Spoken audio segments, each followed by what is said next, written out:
Fast, Kevin, if you can let me know when it's up and running. We're live, Leader. Thank you very much. Welcome to the Hampshire County Council Cabinet meeting, the 9th of February. Let me start by reading out a housekeeping statement. This meeting is being held remotely and members are in attendance via video conferencing. The meeting is being live streamed and will also be available for repeat viewing. I will begin by naming the members who are in attendance for the public record. During the meeting, if a member wishes to speak, they will indicate this to me and I will call them to speak in turn. I would like to remind members that the County Council standing orders continue to apply, to please keep your microphone muted unless you have been called to speak, and that you may be visible on the screen to the public and to other members even when you are not speaking. And we have in attendance myself, Councillor Keith Manns, Councillor Rob Humby, Councillor Rods Chad, Councillor Liz Fairhurst, Councillor Judith Greisky, Councillor Edward Heron, Councillor Andrew Joy, Councillor Stephen Reid, and Councillor Patricia Stallard. Can I have apologies for absence? I don't think we have any, but just to check, Kevin? No apologies, Leader. All Cabinet members in attendance. Thank you very much. Declaration of interests. If anyone has a pecuniary interest or personal interest, they should either declare it now or at the beginning of the item to which it applies. Moving on. Item 3, confirmation of minutes of the meeting held on the 24th of November 2020. Has anyone wishing to speak on those minutes in terms of accuracy or otherwise? Councillor Reid. Thank you, Leader. Just something of an update. I think at the last Cabinet meeting we had a report about the audit that was underway at the time, and that has now been completed wholly successfully and without qualification. I think that Councillor House expressed some concerns at that time about the delay, which was down to the auditors being extra specially careful. I hope that when he comes to speak to us later on, he might acknowledge the revised position. Thank you, Councillor Reid. And so we're happy with the minutes then. My opening remarks, I have very few. Clearly, the pandemic is not over yet, although it's very encouraging to see the number of vaccinations that have taken place across the country, and here in Hampshire, our vaccination totals are very encouraging as well, being slightly above the national average as far as I can ascertain at this present time. Let us hope that the vaccinations continue at the fast pace they're going at the moment, so as many people as possible can be vaccinated in the next few months. It's also encouraging to see that the rate of infection is going down across the county, but equally we must remain vigilant because we have to get the numbers being infected by the virus down significantly further before we can actually move to a more normal way of life, and particularly, hopefully, if they do reduce, get our children back to school.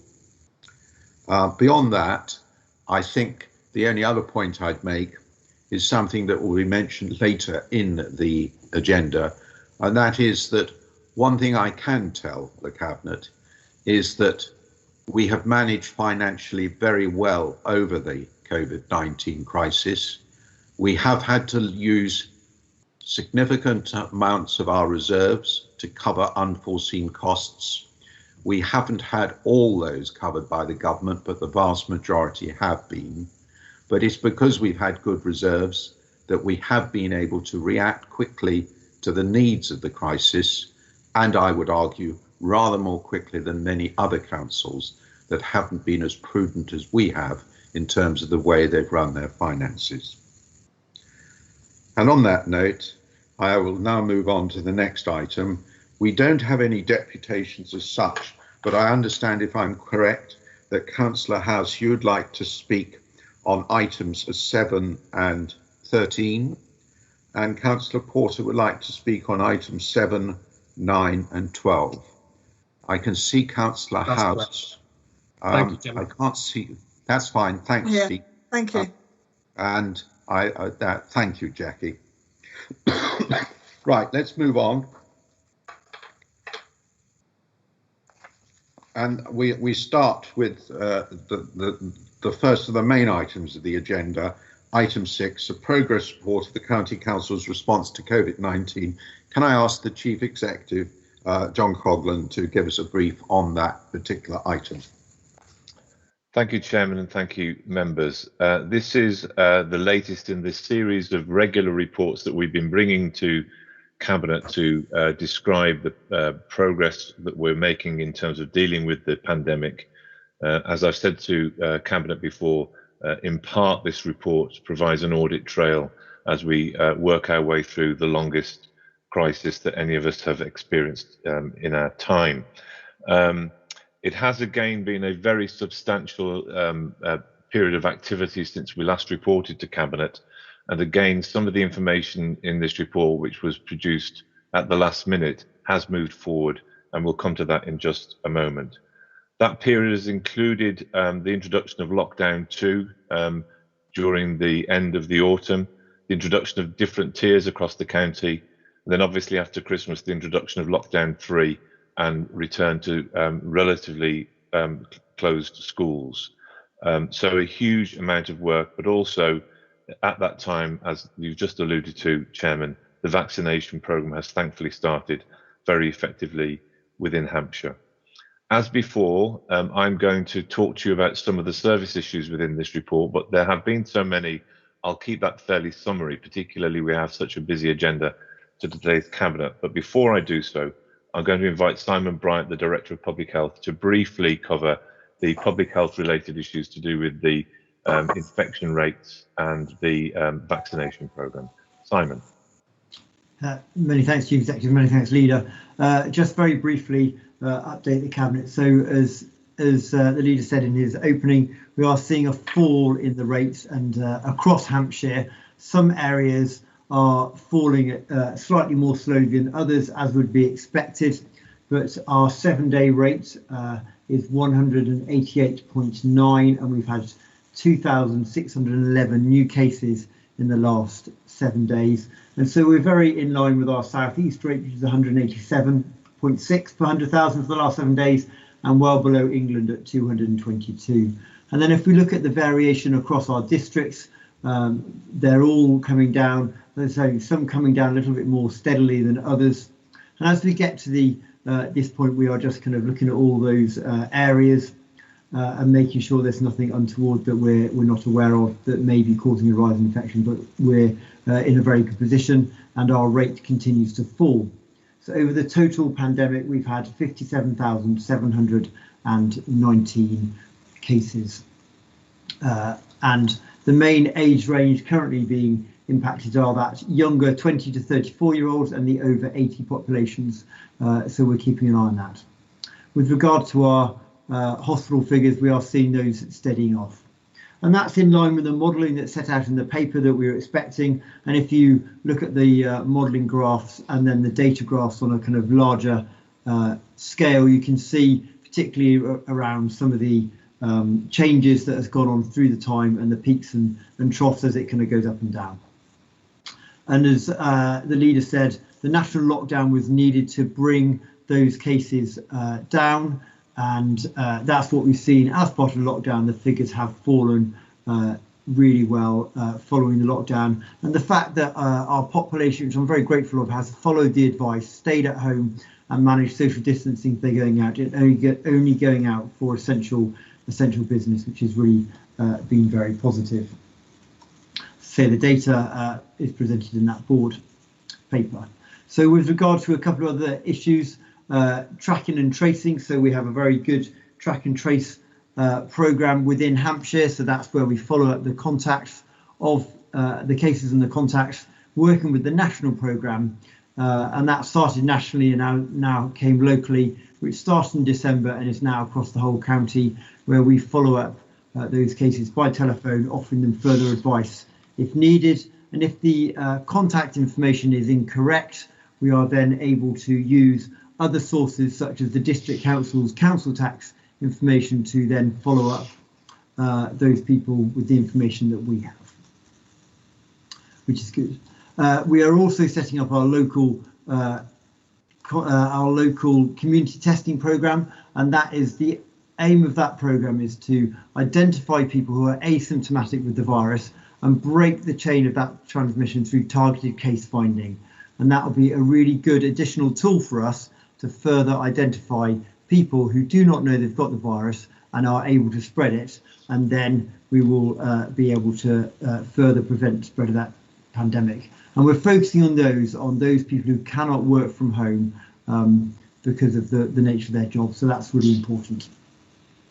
Finally, I'll just quickly talk about the vaccination programme. This is an NHS programme, as we are aware of, but the rollout of that programme has been very successful. We've seen a large take up of that programme, particularly in that cohort 1 of the over 80s, the care home and the care and healthcare staff, and then the over 70s.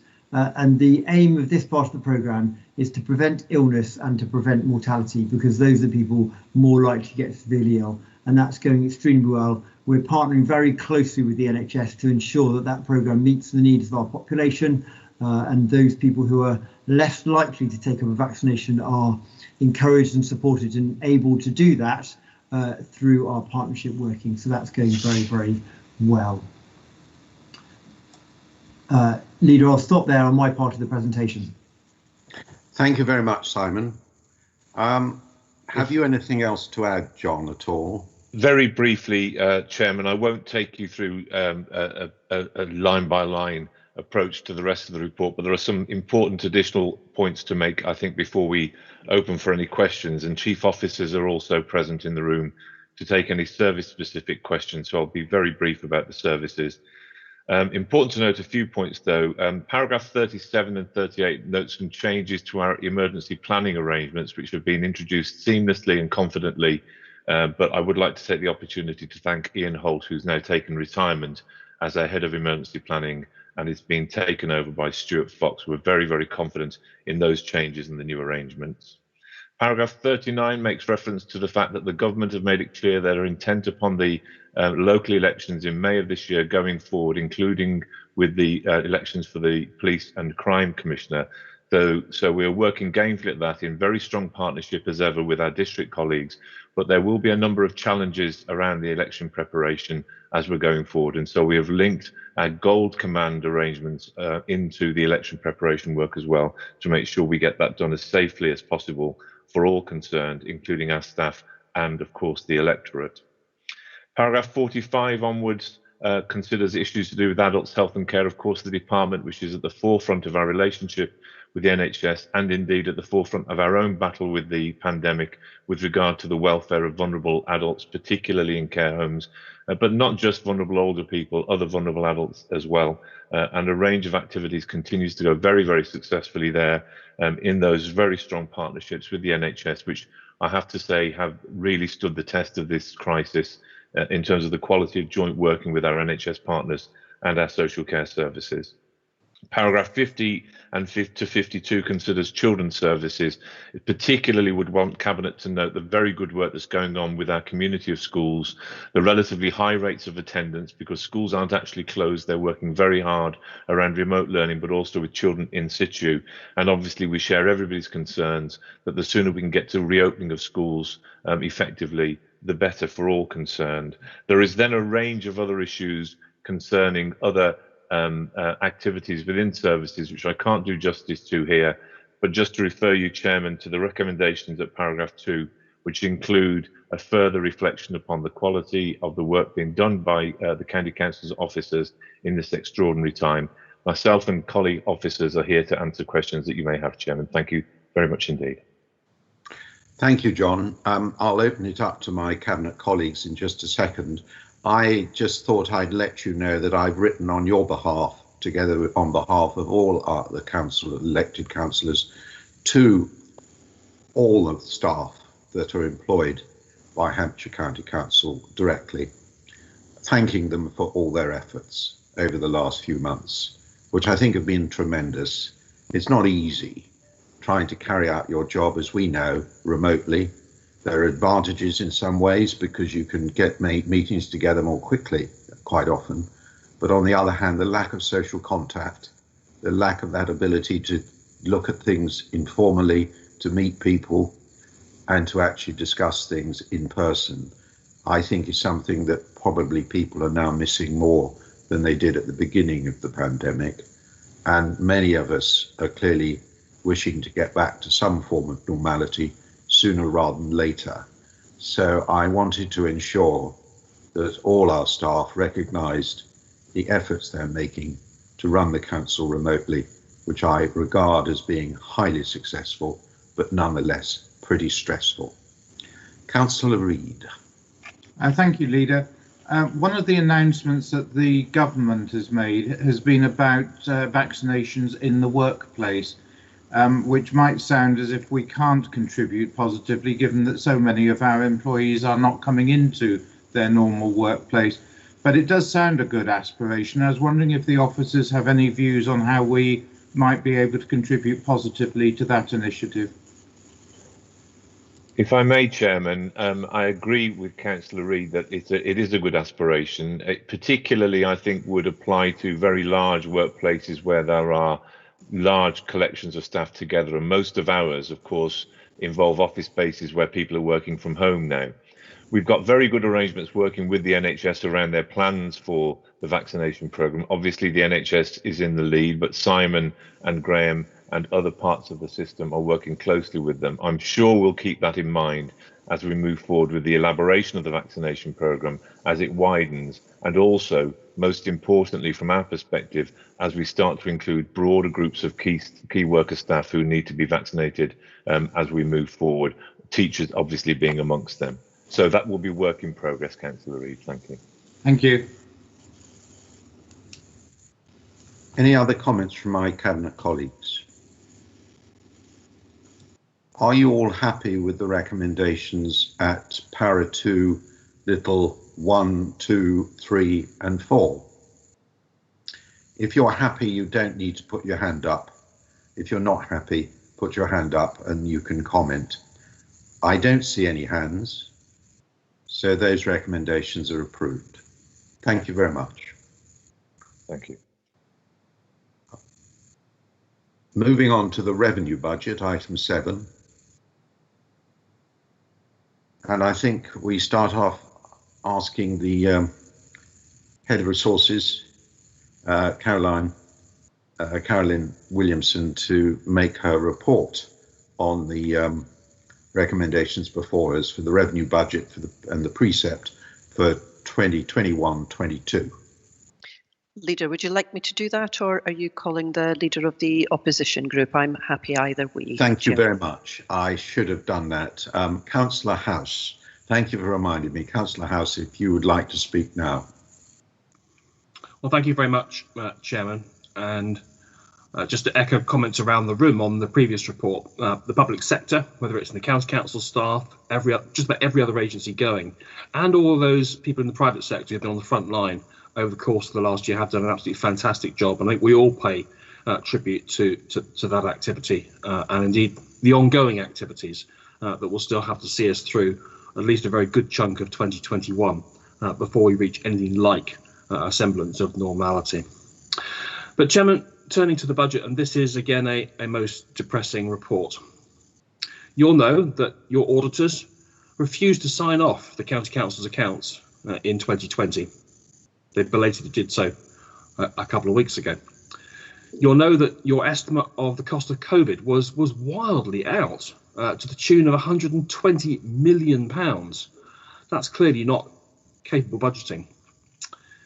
You will know, Chairman, because you've read the reports over the years, that you have been advised for several years running that the County Council is not financially viable going forward. And now today, you're even departing from your own medium-term plan by proposing to spend £881,000 less on community grants this year compared to last year, and that is still in the middle of a pandemic. It really doesn't add up. So I ask you, Chairman, on behalf of your Conservative administration, for the third year running, the question that you either would not or could not answer last year, and would not or could not answer the year before, I ask you now, will you answer it now in the final dying days of this administration? What is your plan to get the County Council to financial sustainability? Because it's not in this budget. Thank you, Chairman. Thank you, Councillor Howes. Can I ask the Head of Resources, Caroline Williamson, to take us through the revenue part of the budget for next year? Chairman, are you going to take Councillor Porter next? My apologies. Yes, sorry, there was Councillor Porter as well. And I wonder whether you might answer my question. Councillor Porter. Thank you. My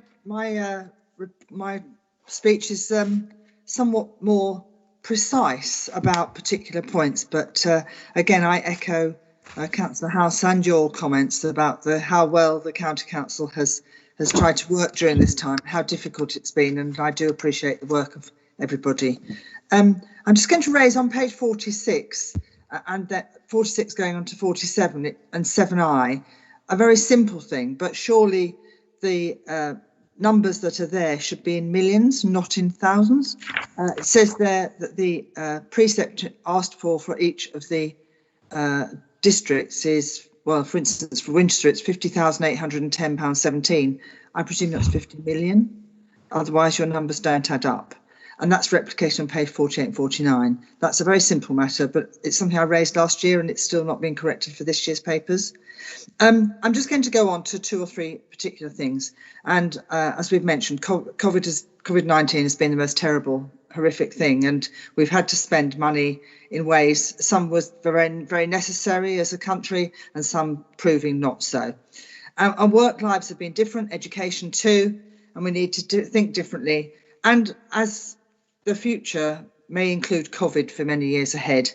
So broadband coverage continues to be a problem for this county. Up and download speeds are still not consistent across our county. And I note that Leader agreed with me at the P&R committee that it's still a really vital part of improvement of this county's well-being and efficiency. So working from home and family study demands different levels to enable efficient working. And in the absence of private sector delivery in areas where broadband is poor, local people have taken to the gigabit scheme with enthusiasm. And COVID has made it more difficult to work through those schemes, but actually over 30 schemes are in play, but haven't actually come to fruition yet, partly because of Openreach's slowness in getting back to people, but also because of the difficulty during COVID. So what those different schemes are seeking is security of funding. It was mentioned at the members' briefing, and Rob Carr seemed to imply that, yes, that money was as yet unspent, and so therefore it was available. But I'm asking Hampshire County Council to confirm the retention of the £1 million scheme to support gigabit and, in fact, extension of it, so that we can be really confident that all the communities that wanted to try and get involved with that scheme could get involved. It still means that they may have to pay some money themselves, but that the County Council supports them. So anecdotally, I've heard it's still in place, but I can't see it on the revenue budget at all. And it would be really helpful to have confirmation of that today. Going back, continuing the use of IT for children, ensuring that the children of our county have access to IT machines and speeds that will allow them to function well. I think the COVID-19 pandemic has really allowed us to reflect on the equality of access for children, and we really need to make sure that this is something that long term we continue to think about. Even this morning, a teacher was saying snow days would be something that we could run at home rather than at work, at school. And so we do need to see some sort of plan for IT machines and speeds that will allow children to function effectively for the years ahead. It could be considered a capital programme, but actually that single capital spend would need to be replicated every year as children come of age. And I think it's something that when we looked at the 2050 focus, it was certainly something that children said they wanted to be listened to, and this is an opportunity. And I noticed as well on pages 79 to 82, it discusses the school pressures and the cumulative deficit of 36.4 million.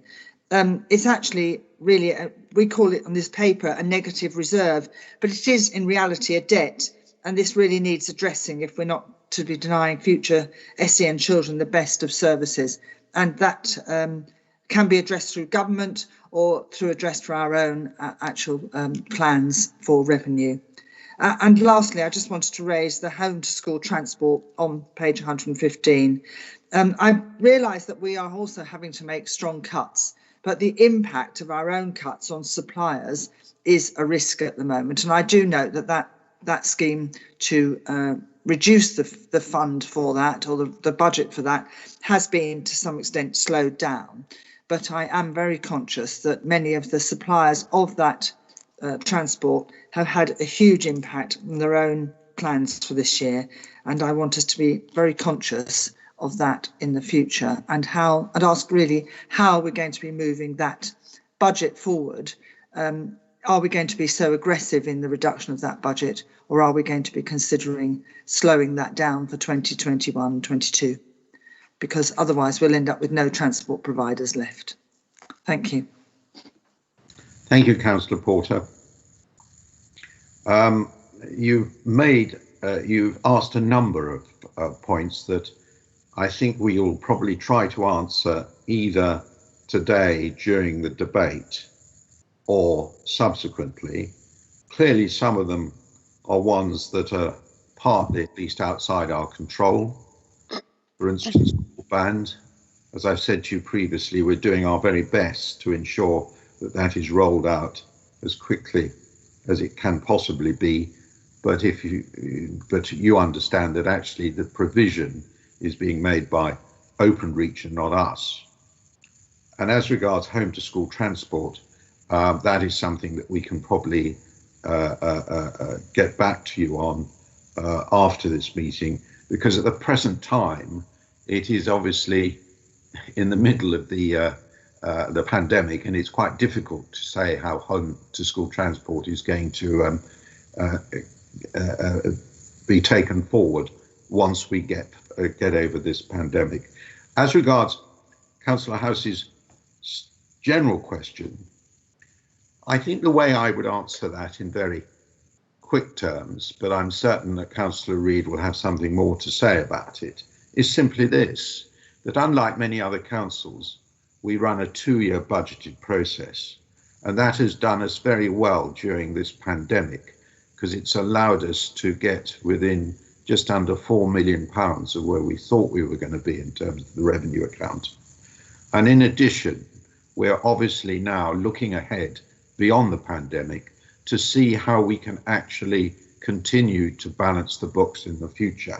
But trying to make the point to central government, which I think, judging from some of the recent press reports, they're taking on board, that unless social care is properly addressed on a continual basis rather than a one-off basis, the fact of the matter is that the demography of Hampshire means that that problem is going to be with us for some time to come. And as I've said before, the plan we have has to be a plan together with the policies being brought forward by government for local government expenditure and the actual activities that local government carry out. But I'd now like to hand over to Carolyn Williamson for the detail of the report that you've got in front of you. Thank you, Leader. Before I go through the presentation generally of the report, I thought it might be helpful to give specific answers to the detailed questions that Councillor Porter raised on the report.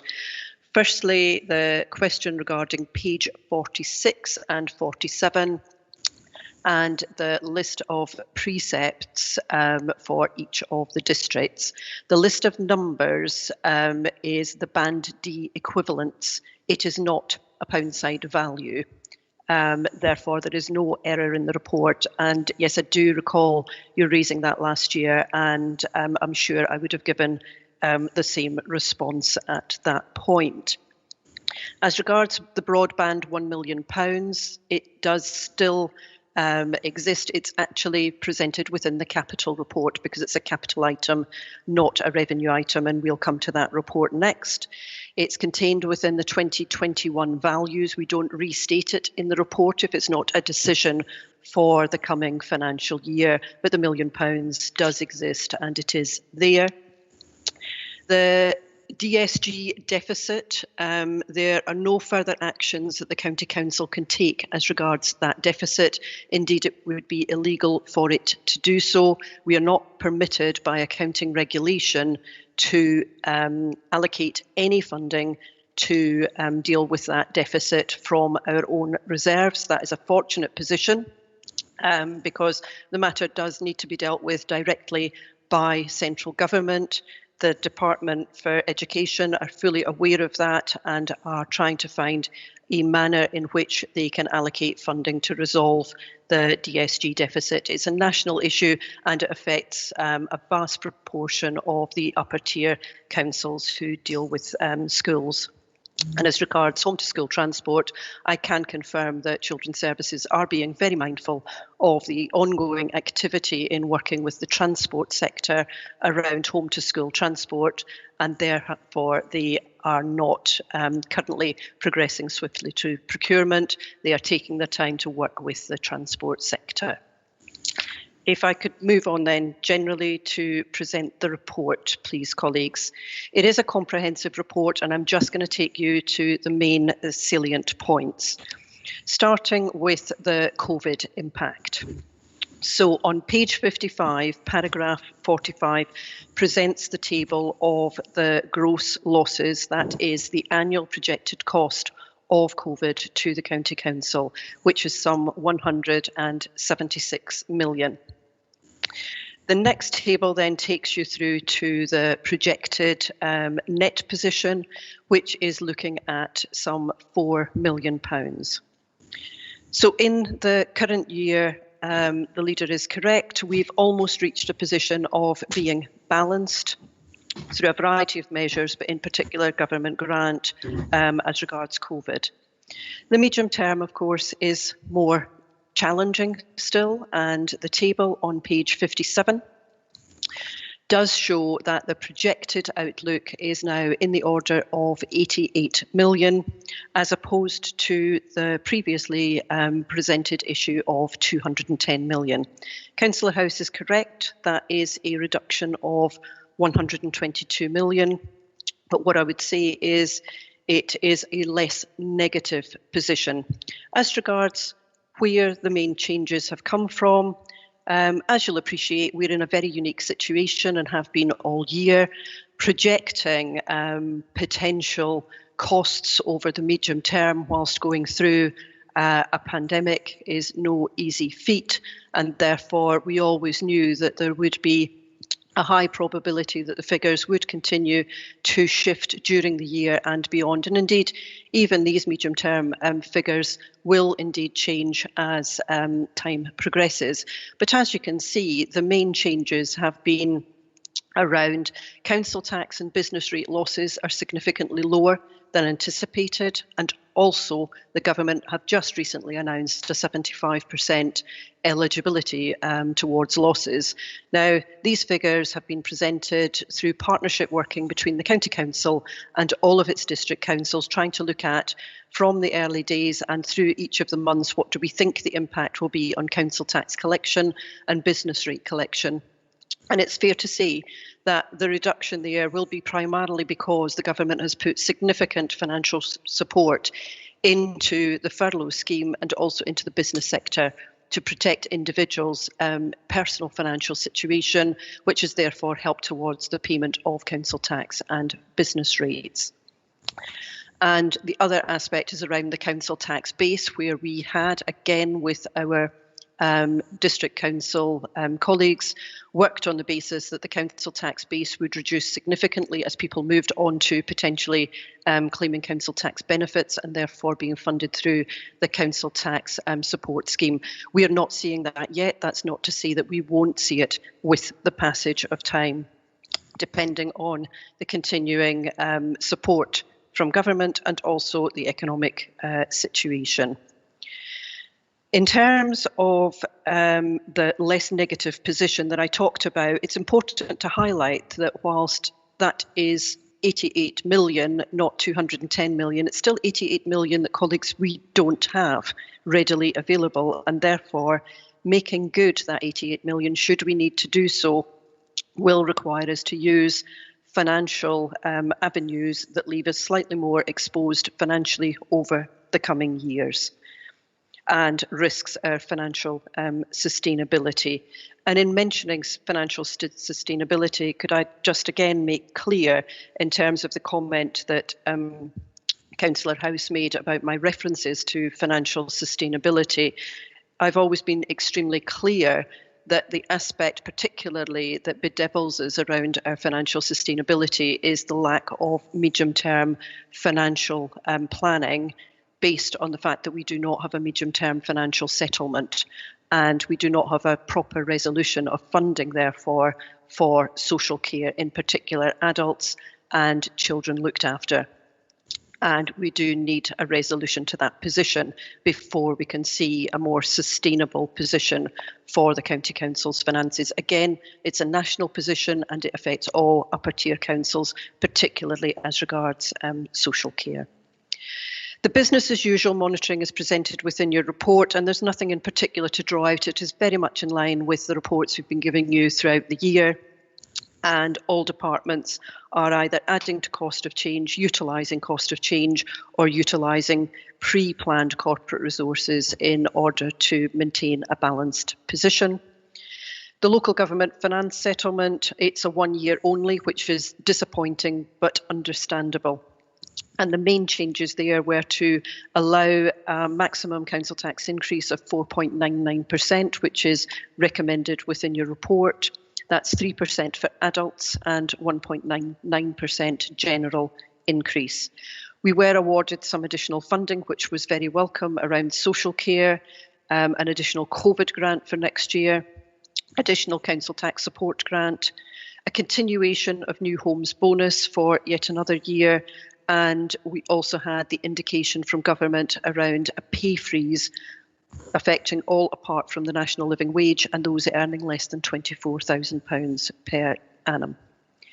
In the November report, I also drew attention to a number of unavoidable revenue pressures and investment priorities which required to be considered. And within this report is presented the manner in which each of these pressures and priorities are being invested in over the current year.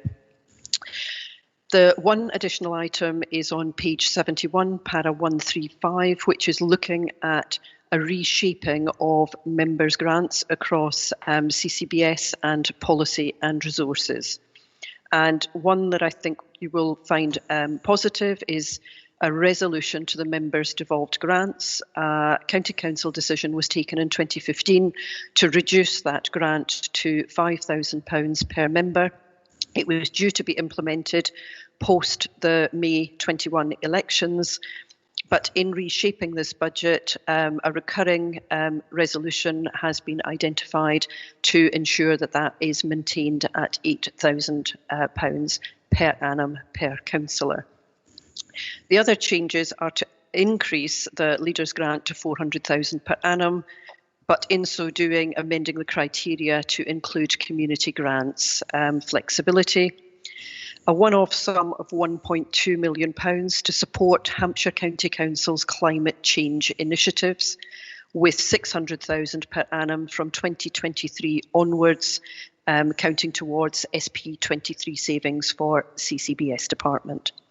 Colleagues, just in closing, I would always draw your attention to the reserve strategy, which is on Appendix 7, and also the Section 25 report, which is at Appendix 8, which are critical documents in supporting your budget considerations.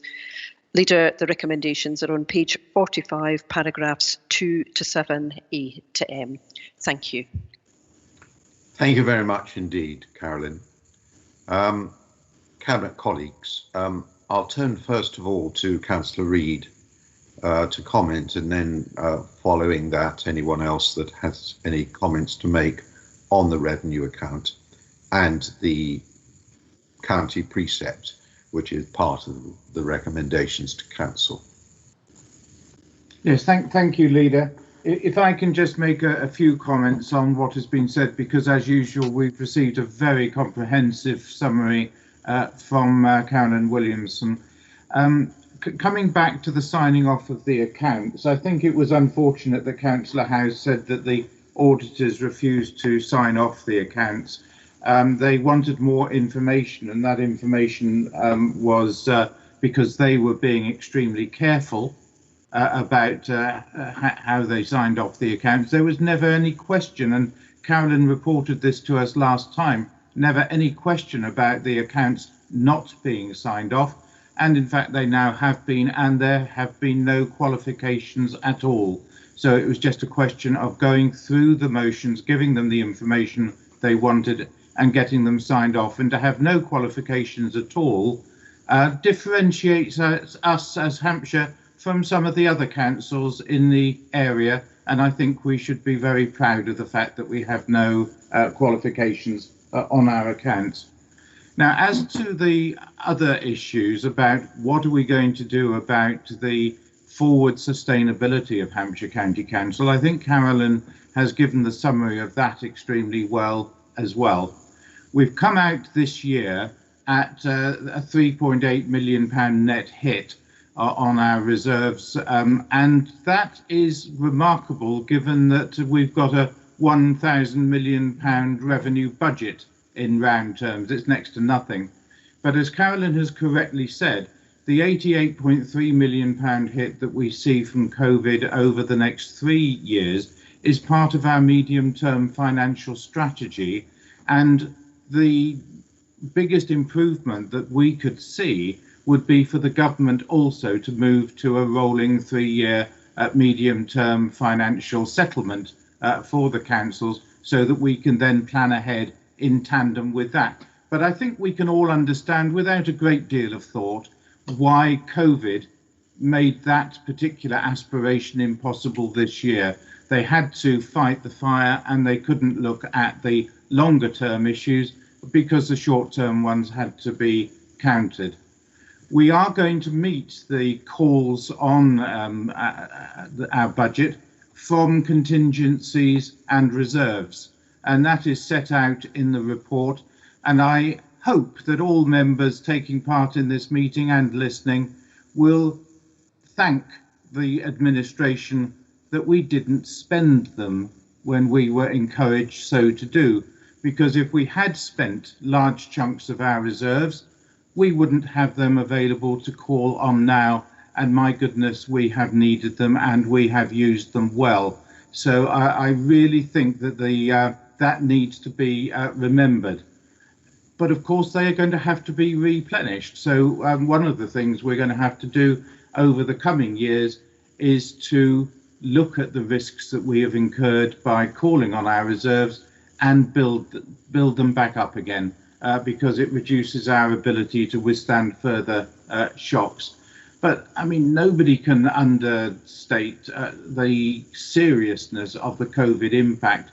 There was a point this year when Carolyn was warning of a potential non-viability for Hampshire in the medium term, and the situation has improved as government grants have been announced, but the impact on our finances remains severe, and Carolyn describes the situation as less bad than it was, and I think that's a good description, and I think we should keep that in mind. That said, we are doing some quite remarkable things in this budget.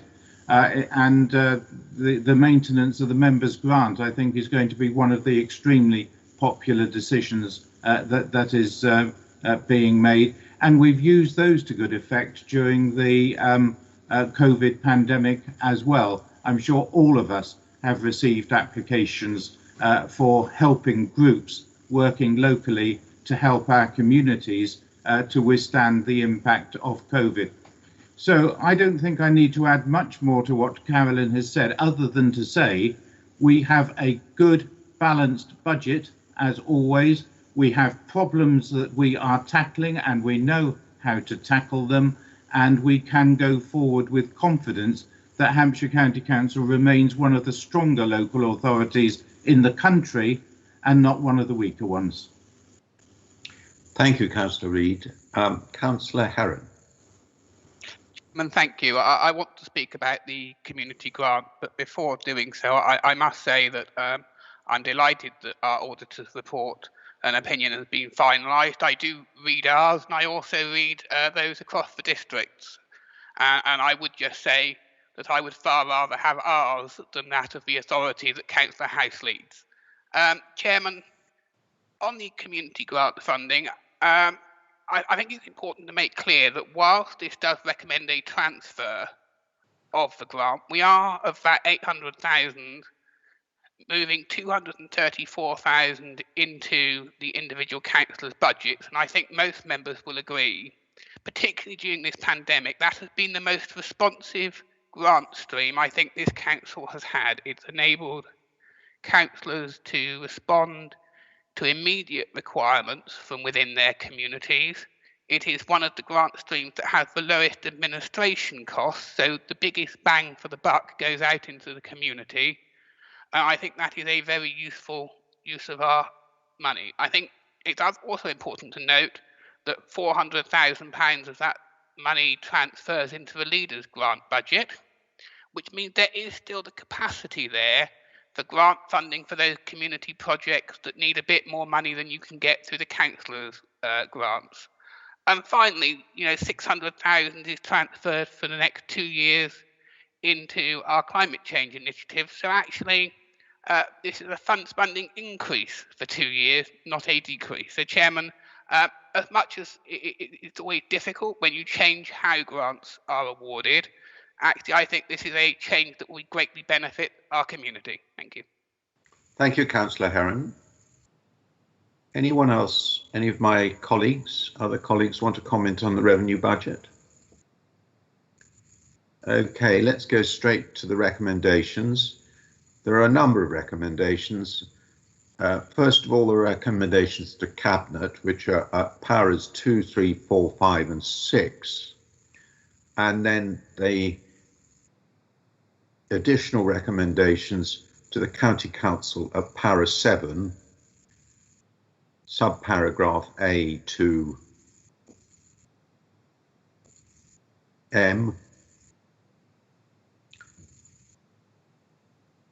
and the final recommendations to Council are at A to M again.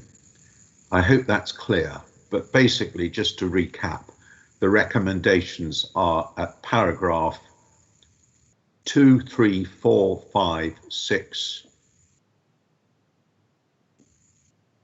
and 7. Does anyone not agree with those? If so, put up your hands. I see no hands, so I take that as agreeing all those recommendations, both the ones we make ourselves and the ones we recommend to the Council. Thank you very much indeed. Item 8, the capital programme. I think I can refer back once again. I've checked there aren't any members of the opposition that wish to speak on this one. So over to you, Carolyn. Chairman, thank you. I'll be very swift on this one.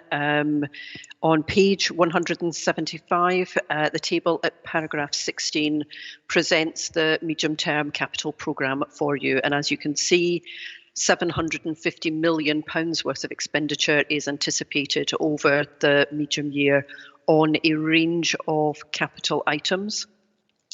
In paragraph 15, just above that table, you can see the highlights of the main areas of investment across buildings and infrastructure. But in particular, I just wanted to draw out that the County Council has been recently very successful in attracting just under £30 million worth of bids to central government related to decarbonisation schemes, and those are also included within this report. The recommendations are at page 173, paragraphs 2 to 8. Thank you. Thank you very much, Carolyn. Yes, the grant from central government for the Environmental Fund is very welcome. I'd be interested to see whether any other county has managed to achieve that sort of result so early on in that fund's use. And I think that just makes the point, and I know it's been mentioned at council on a number of occasions, what pressure we're putting on government. I think this is just a good example of us taking advantage of opportunities because we pre-planned to do this. And as a result of that, we are getting traction on items such as the one that was mentioned about double glazing and PV panels, which is most encouraging. Cabinet colleagues, any comments on the capital? Councillor Reid. Microphone, Councillor Reid. Thank you, Leader. The £67 million for new and extended school buildings in Hampshire over 2021 to 2023/4 is designed to ensure school places for our growing populations, and that is really important. The grants that we have recently received, I think Steve Clough is on the line. He deserves a pat on the back because he was in a position to take some grant applications virtually off the shelf and show the government how we would spend them, and as a result we've been very successful in getting those grants in, so there's a definite well done to our officers there. We've got £118 million for structural maintenance and improvement of roads and bridges over the next 3 years, and that's really important, and £91 million for integrated transport schemes, and £141 million for major improvements to schools and other county council buildings. This is a major capital programme at times when other councils struggle to do this sort of work. So once again, Hampshire is showing that it is extremely well placed to do good things for its community where other councils may not be. Thank you, Councillor Reid. Councillor Tumby, Rob, you had your hand up, but I know, has it gone down? Yeah, it did, because Councillor Reid just made the points that I was going to make. The only thing I would do, yes, it's a massive capital programme, and also congratulations to all the team across all departments who very often have oven-ready schemes ready to go to accept these grants. I would just like to point out on the £91 million on the integrated transport schemes, of course, a great deal of that 18 million is specifically focused on the cycling and walking as well, which now lines up with the next few papers as well. So very, very pleased to see this, Leader. Thank you, and I'd like to add my thanks to all those that have members of staff that have put these grants together, because I think what comes out of that is that you can't wait for the fund to be made public. You've got to have something ready beforehand that you've thought about to get in quickly, because so often these grant streams appear and then have to be spent very quickly, and therefore you can't afford to start doing the work necessary to apply for the grant after the grant scheme is up and running. Councillor Stallard. Thank you very much, Leader. Councillor Reid has already referred this morning to the £141 million for the major development of school and county council buildings, but I think it's also worth noting for the period from 2021 to 2025, this council are developing schemes for a further 14 primary schools and 2 secondary schools, and that is at a current value of round figures, £250 million. Now, these figures do include an additional SEND school places, and I think that's very, very commendable and worth noting. Thank you, Councillor Stallard. Any other comments from my Cabinet colleagues? Okay, if we move on to the recommendations. If you're happy with the recommendations, you don't have to do anything. And the recommendations we're looking at powers 2, 3, 4, 5, 6, 7, and 8. And the ones for the County Council are 9, 10, and 11. Are you all in agreement? I can't see any hands going up saying you're not. So thank you very much. Let us move on to the next item. The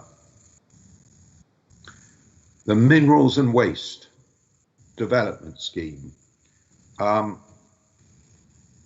Stuart Jarvis, I think you're starting us off with that one, aren't you? I am, Leader. Thank you very much. Basically, the Hampshire Minerals and Waste Plan has been in place for some time now. Can I just stop you? I'm sorry. I have noticed that Councillor Porter wants to say something about that first. So can I just ask Councillor Porter to make her presentation before I ask Stuart to start his? My apologies.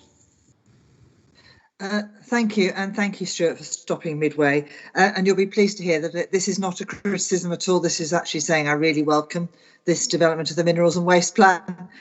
I really want to see it. I noticed the items on the list of works that we're going to be looking. My only question is, it says waste background study. I presume that is about waste and recycling and managing that process through. And also, as I think I've mentioned before, I have oil and gas extraction, or certainly oil extraction in my area, and I really wanted to relook at the policy for oil extraction.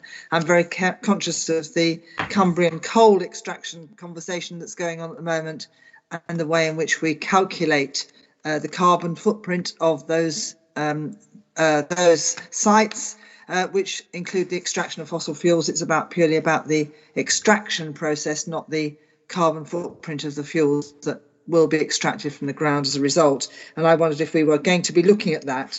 I've been involved in quite a few sites. In fact, we're a recycling aggregate in my own highways division, in my own county division, and I'm looking forward to seeing that working in practice. But the problem we have is that many of these sites may not be considered as good neighbours, and we've had a very good potential site recently come to a halt because of that. I really wondered whether we're going to be looking at the good neighbourliness of our sites within this, and whether we can use that as one of the criteria for choosing sites, and having seen the number that come forward in the call for sites. And I just wanted to know how that works and whether that will be a criteria, because certainly road access and noise and dust and smell, etc., are such a keen part of the points that come up at the Regulatory Committee. I wanted to know how that was going to be addressed in the Minerals and Waste Plan. Thank you. Thank you, Councillor Porter. Back to you, Stuart. My apologies for cutting you off, but I thought it was important to get that the right way round. Absolutely, Leader.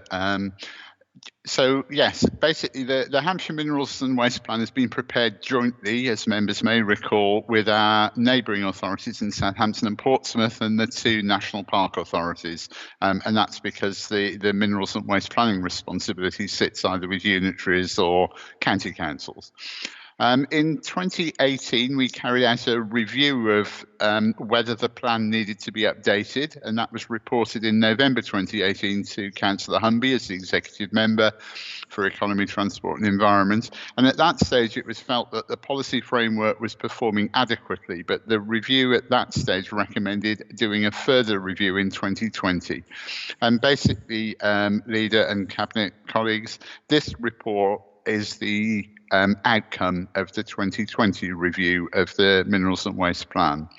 So it in part looks at the performance of the policy framework, but very significantly, it also takes into account new government guidelines, which were issued about the timeliness of plan reviews and changes to national planning policy and the degree to which our historic Minerals and Waste Plan is in conformity with the latest national policy position. The 2020 review recommends that we should do a partial update of the plan on the basis largely of ensuring complete consistency with national policy, but also looking again at parts of our policy framework. And in answer to a number of the points Councillor Porter made, yes, of course, those things will be taken into account and reviewed. The planning system exists to balance interests and to ensure that proper considerations given to development proposals as they come forward. And the plan sets the framework against which those considerations are made. Of course, it's a truism, but minerals extraction in particular can only take place at places where the correct mineral is in the ground. And therefore, there are always issues about the location of those workings. But certainly the plan sets out to provide a clear framework to resist development which would be completely inappropriate, but perhaps importantly, given that mineral workings in particular tend to be long-standing operations rather than one-off developments, the policy framework seeks to provide a robust way in which the planning authority can manage the day-to-day operation of mineral extraction or indeed waste sites like recycling plants. And yes, the reference to waste in the plan does also include recycling. And of course, as the planning authority for waste, the County Council is obliged to plan for all waste arising, whereas as the Waste Disposal Authority, our responsibility only relates to waste collected and presented to us by the District Council. So there is that subtle difference between our role as a waste planning authority and our role as a waste disposal authority. This plan, to be clear, is about our role as waste planning authority. The report sets out a programme for doing a partial review of the plan framework. We have the agreement in principle of all our partners, but at all stages of the process, all of the partners individually need to agree with the proposals as they're taken forward. And there is a funding formula as well, which ensures that our partners pay a contribution towards the cost of the overall plan, although the bigger part of the plan area, of course, relates to Hampshire County Council's administrative area, which is why the County Council is the largest funder of the work and is leading on the work with the agreement of our partners. Because this local plan forms part, Minerals and Waste Plan forms part of the overall policy framework for Hampshire, the recommendations from Cabinet will need to be considered by full council, and full council would have the ultimate role in adopting any changes to the plan proposed following the review process. And my final point, Leader, is that the recommendations basically seek Cabinet's endorsement and recommendation onto full council to approve the 2020 review of the plan and publish that, and to approve the development plan scheme, which basically sets out a programme then for work on doing the plan review. And hopefully, Leader, that's taking you through the key points of this report. Thank you very much, Stuart. Any comments from my Cabinet colleagues? Councillor Humby, Rob Humby. Yeah, first of all, Leader, thank you. It's to also welcome Councillor Porter's support for the paper, and thanks, Stuart, for taking us through that. It's covered all the main points of that. I think it's one of those papers, and we've mentioned several times, that this is done in partnership, and Stuart mentioned it's done in partnership with Southampton, Portsmouth and the National Parks. And that's also important from the points that Councillor Porter made in terms of transport as well.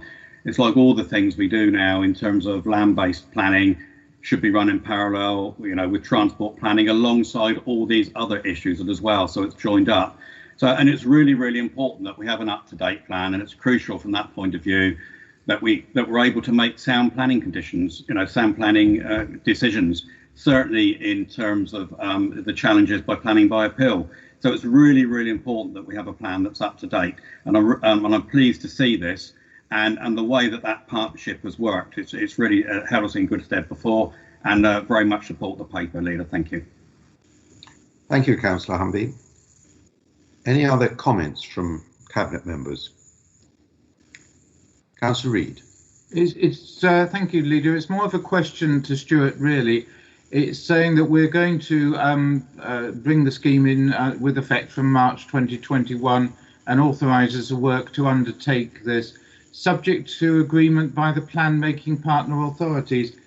Is it theoretically possible that we couldn't do what we want because our partner authorities say no? Theoretically, that is possible, Councillor Reid. The position is that because it's a joint plan, it can only be reviewed if all the partners agree to do the joint review. Our discussions to date have been extremely positive, but the report is rightly cautioning because the other authorities haven't formally yet resolved on it. They're all taking reports through their processes, but at this stage of the process, I don't believe there's any concern about any of the partners not wishing to proceed. Thank you. Thank you, Stuart. Okay, are we all done on the discussion? Well, you've got two recommendations in front of you at paras 2 and 3. I can't see any hands up saying you don't want them, so I take that you're happy to approve the recommendations. Thank you very much. Let's move on to item 10. Climate Change Work Programme. And Stuart, I think this is over to you again, or are you going to hand straight over to Chitra? I'm going, with your permission, Leader, to hand straight over to Chitra to get into the report. Thank you, Stuart. Thank you, Chairman. So the report sets out a number of areas, and I'm just going to run through some of the salient points. In the first part of the report, I just cover some of the national government policy updates that have been taking place. And also just to highlight the Climate Change Committee report, and really just to say that, you know, Hampshire County Council's targets and our work programme are aligning really well with what's happening at national level and the recommendations that they've been putting forward in terms of the pathways to 2050, particularly in terms of our 2050 target. There's also a new piece of work that's been launched with the New Economics Foundation that again really aligns with all of the green recovery work that's happening nationally. And there'll be further updates on that to come in the coming months. The second part of the report talks about our strategic framework, which we did bring to Cabinet in September. In this report, we just go into a bit more detail, putting a bit more flesh on the bones around the programmes that we'll be undertaking within that strategic framework, and also giving some indication of the sort of carbon savings that can be foreseen within those programmes of work. And again, you know, these are going to be developed further over the coming months now that we've got that in more detail. The next part of the paper focuses on the budget to date and what we've spent the budget on.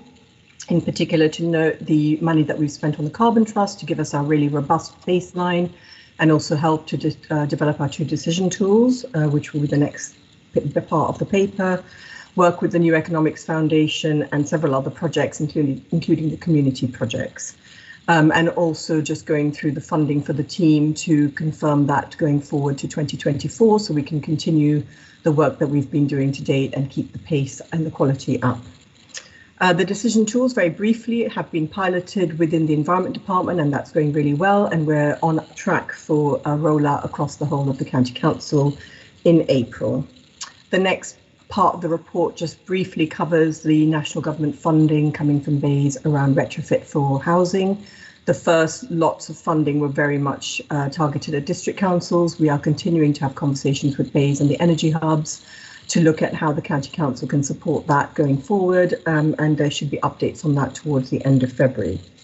The next section of the report is really just to give an update on the community projects, which are all progressing really well and also really complement the BEIS funding, so that's really good news. There's some couple of project examples included just to highlight some of the projects that we're doing that really have a good impact across both targets.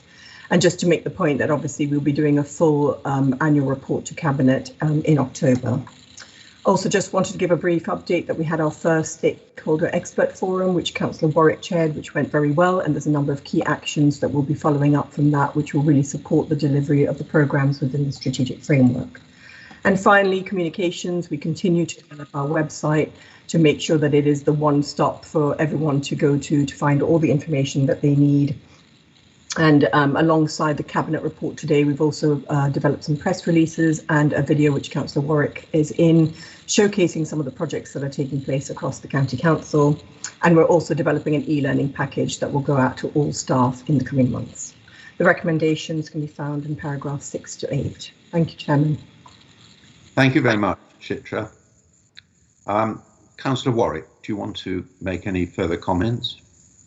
Yes, please, Leader. I was just really pleased to see this report coming to Cabinet today, and I just wanted to emphasise how meaningful the wider community engagement is to delivering our strategy. And I'd just like to provide a really brief update on the Expert Stakeholder Forum, which took place in December. And this event brought together 22 of the great and good from a range of organisations involved in climate change right across Hampshire. We had representatives from the energy suppliers from both our key universities, Winchester and Southampton, a member of the Youth Parliament. We had a variety of climate change action groups from right across Hampshire. The National Farmers Union were there, and the Hampshire and Isle of Wight Wildlife Trust. So a great debate. And it was really good that these stakeholders, they advise us, but also they challenge us, which is positive. And they get involved with the projects as we go ahead and tackle climate change. So I just wanted to thank those representatives for their input. And I look forward to developing the next stage of meaningful engagement in March. I'm also pleased, Chairman, that this report provides a comprehensive update on the 4 community projects we're involved in.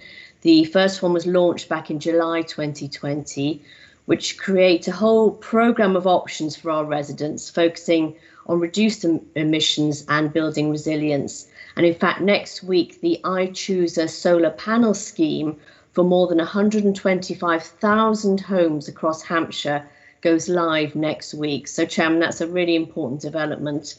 These projects are a vital part of our overall strategy, particularly as around about a quarter of Hampshire's total carbon emissions come from domestic energy. And as we all know, energy bills are a significant outgoing for many households. So, Leader, this paper outlines very well the scope and range of innovative work being undertaken not only by Chitra and her team, but across every department within this council. And it demonstrates our commitment to this very important challenge. Thank you.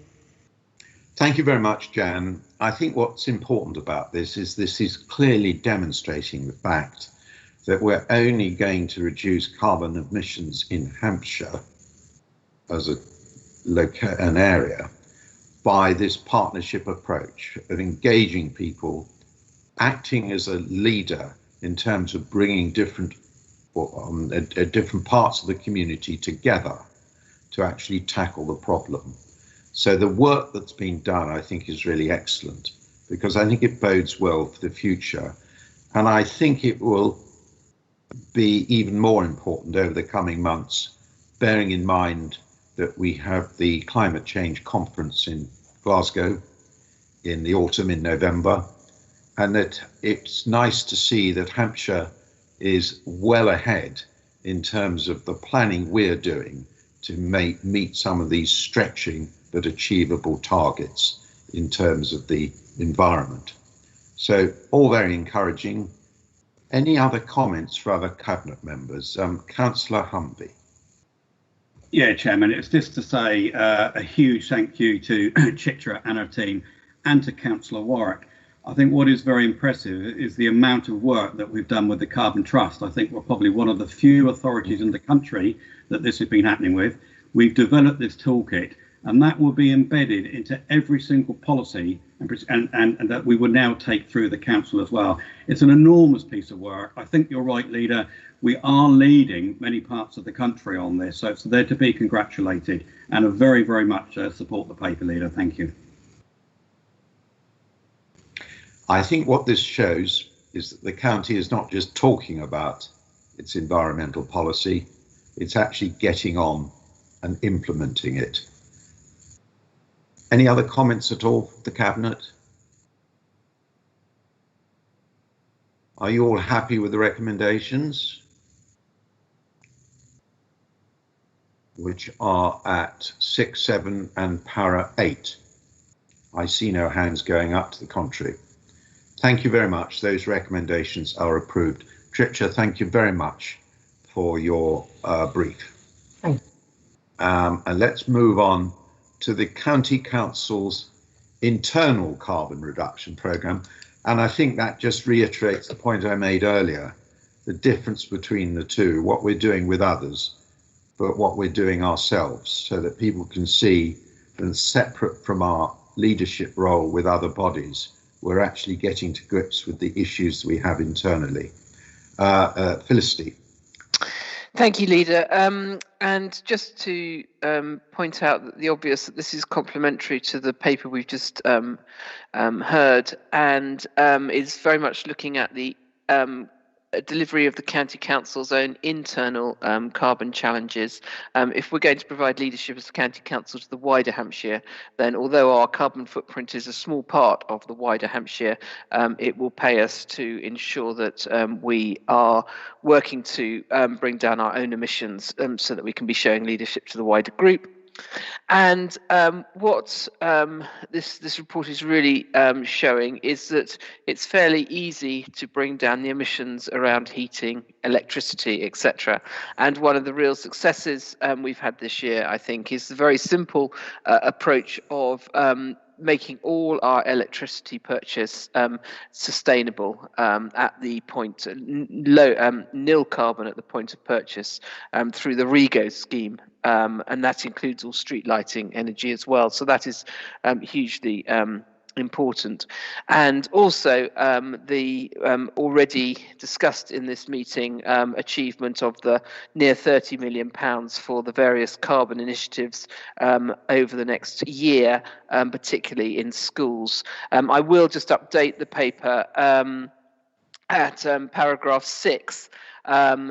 We've said in the third sentence there, initial indications are that a further 2.8 million will be awarded. We have had confirmation, and unfortunately we haven't got the award of that amount. So we are working on the pretty much £30 million, but that's still a huge successful story. And I'm glad others, to be honest, have got their hands on some of the other money. But we're on a waiting list, and if others can't deliver, then we will be able to step in on that one. What this paper also sets out is that we're working on and we'll need to continue to work on improving the methodologies, and we'll obviously do that with Chitra and her team around how we measure the County Council's carbon emissions, particularly around what we know as Scope 3. And that's the tricky bit. That's the bit that we're going to have to work on right away across Hampshire, but also the County Council needs to work on, which is the supply chain. And a huge amount of that we can lead internally, and it will be really interesting to see how we can bring influence to bear on those we purchase from. That's about all I'm going to say on this at the moment. I say some good news stories, but one of the challenges is this paper sets out probably the easy bits over the next couple of years, and that's 6 or 7% of the County Council's total carbon emissions at the moment. The harder bits are the rest, and the challenges lie ahead on those, and that will obviously need to be a huge corporate enterprise to sort those through. And I'll leave it there. Thank you very much, Felicity. Are there any other comments on our internal programme for reducing carbon emissions? So are you all happy with the recommendations at paras 2 and 3? Thank you very much. Those are approved. And moving on to item 12. School streets. I think I've just remembered it this time. Councillor Porter to start us off. Thank you, Leader, and I really do appreciate the opportunity to speak on this one. I'm really pleased to see a paper that's coming forward about how we're actually going to develop the school streets into a realistic pilot, and I fully appreciate the need for a pilot. I'm really quite surprised, however, to see that they're all primary schools or infants or junior schools. Cycling proficiency is taken at the age of 10, and before that, it's acknowledged that it's no point doing the cycling proficiency because children have no appreciation of distance. And I appreciate, that we're trying to make lifelong changes to young people's activity, but it's interesting that no secondary schools are included. The travel plans for all of these schools, I presume, are in good order, and I presume as well that there's evidence that they have had activity during Walk to School Week. And I just ask really why the Hants COVID travel map has been spoken about particularly. I realise that some schools did put items onto the travel map, but many schools realised that that wasn't going to get them very far at that particular point in time, and so didn't do so. So my challenge back to the group is that are planning this, and Nicola particularly, is why have we just used primary schools where parents are expected to take children to school and not travel independently? Or is that the reason why they've chosen primary schools? Because parents are taking them to school? And I think that doesn't come out in the paper particularly clearly. And it would be appreciated if something could be raised about that. My other point I just wanted to raise was that Malcolm Wade who seconded this motion in the council, did actually express his disappointment that the case that he cited, which was where a local road included 3 schools, which was Orchard, Infants and Junior and Nodeswood. And the question is it at least on the reserve list? Thank you. Thank you, Councillor Porter. I'll ask Councillor Humby if he wants to start off, but and whether Nicola wants to comment. Before doing that, I must admit, am I right in saying that Councillor Porter was saying that below the age of 10, children have no appreciation of distance? Or did I get that wrong? No, that's what we're told, that they can't judge distances and traffic oncoming themselves, which is the reason that you take the cycling proficiency at that age, because that's the age at which cognitively they can do that. Right, I've learnt something today. That's what I'm told, and that's what I was told as a school governor as well. Right. Well, as I say, thank you, Councillor Porter. I will make that point to my 4-year-old grandson. I think when I next see him. That's why they career off with no apparent knowledge that there's a tree coming up. No, but quite seriously, I think the point is that they don't appreciate, they can't cognitively work out the distance and the velocity of cars and things reaching them. Right. Okay. Yeah. Fine, Councillor Humby. Yeah, just very quickly, that is interesting. I'll let Nicola then speak to the report. But I think it's really important to note how the criteria is set up. So there was a working group of officers set up between the Economy, Transport and Environment team, Children's Services, and they developed that criteria. And that was in consultation clearly with the schools and the head teachers as well. But if it's okay, Leader, I'll let Nicola talk to the report. Thank you. Thank you. Nicola.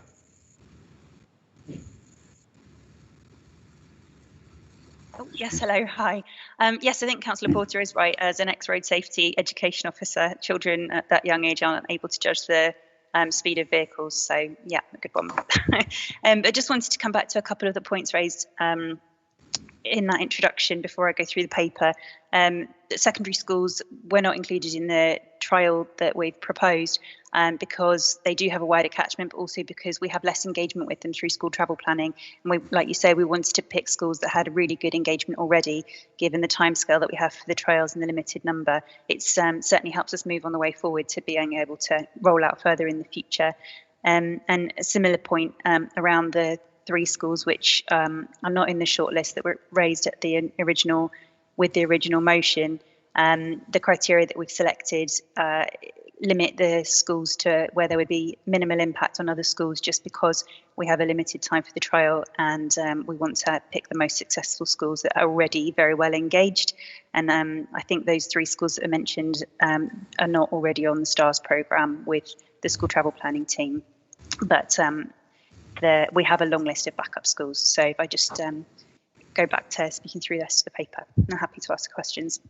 So a school street, I think, as I've set out in the paper, is a road outside of a school with a restriction on motorised traffic at school drop-off and pick-up times. The restriction applies to school traffic and through traffic, although vehicles that absolutely needed to come through in that time could be escorted at walking pace by potentially a volunteer. The result is to aim for a safer, healthier and more pleasant environment for everyone. It's more about modal shift than it is about road safety, so air quality and healthy and active travel to school. In all likelihood, the trials would be undertaken with volunteers and temporary barriers, and we've got good engagement already with the schools in the shortlist. The proposals were taken to Select Committee in January, which included a programme plan and details of how we would engage with the schools and how we plan to monitor and evaluate the schemes. These were discussed and supported, and the criteria that were proposed have been applied to the schools in a long list, and the short list has subsequently been put forward. These schools have come back to us and clarified that they're still keen to be involved, and therefore the recommendations are that the Cabinet agrees the approach to the criteria and the short list that we've put forward, that if any of these schools were not to be able to proceed, that we would look to the reserve list of schools in full consultation with the executive member, and that we would intend to provide an update back to Cabinet before the end of this calendar year. Thank you very much, Nicola. Comments from Cabinet members? Any comments at all? Councillor Reid. Yes, thank you, Leader. I saw that in the proposals it says in July a trial day or week would take place.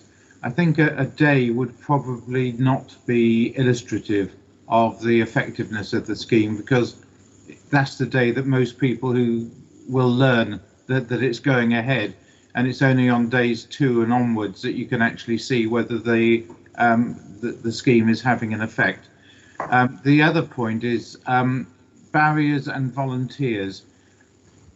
What are we going to do to protect the volunteers or give them a fallback position in the case of people getting very irate and abusive with them? Thank you. Councillor Humby, were you thinking of answering at least part of those questions? Yes, I will. Then I'll refer back to Nicola as well. In terms of the day, Stephen, I think that was originally set up to see if there were literally any practical issues that arose from it before we go into the main trial. I understand it. So this isn't the main trial. This is sort of to set it up. Does it work? Do we have the right sort of, people and literally the infrastructure in place to be able to do that? On your second question, I'll ask Nicola to comment. Thank you, Leader. Thank you. Nicola.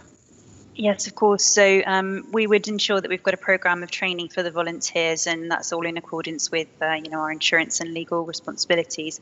But also, as part of the programme, there is a lot of engagement that would happen, not just with the school community, but with the wider residential area and any businesses and community groups that are in that area, to make sure that they are aware in advance, and we can put signs up on the street in advance of the trials to make that as clear as possible. But yes, we would ensure that the training included how to deal with any untoward situations. Thank you. And will the police be involved as well, so that they know what's going on? So the schemes would need to involve a traffic regulation order of some sort in any way, so they would be consulted, yes. Thank you.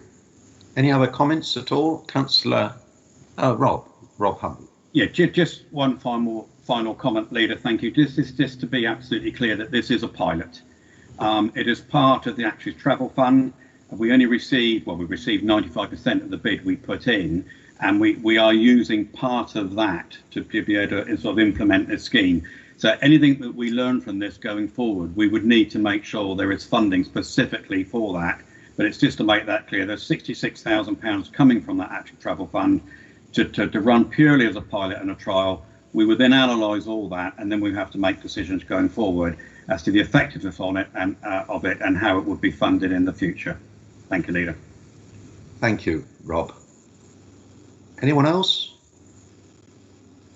Are you all happy with the recommendations at 2, 3, 4 and 5? I am, Leader. If I may just say thank you, a huge thank you to Nicola. This is another massive piece of work and a lot of negotiations between all departments and with the schools as well. So congratulate to her and her team as well. Thank you. Yes, I thank you. Thank you for those comments. Anyone got any worries about the recommendations? I see no hands. Okay, those recommendations 2, 3, 4 and 5 are approved.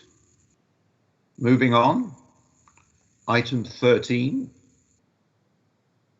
I think that's an appropriate number for this item. Councillor House.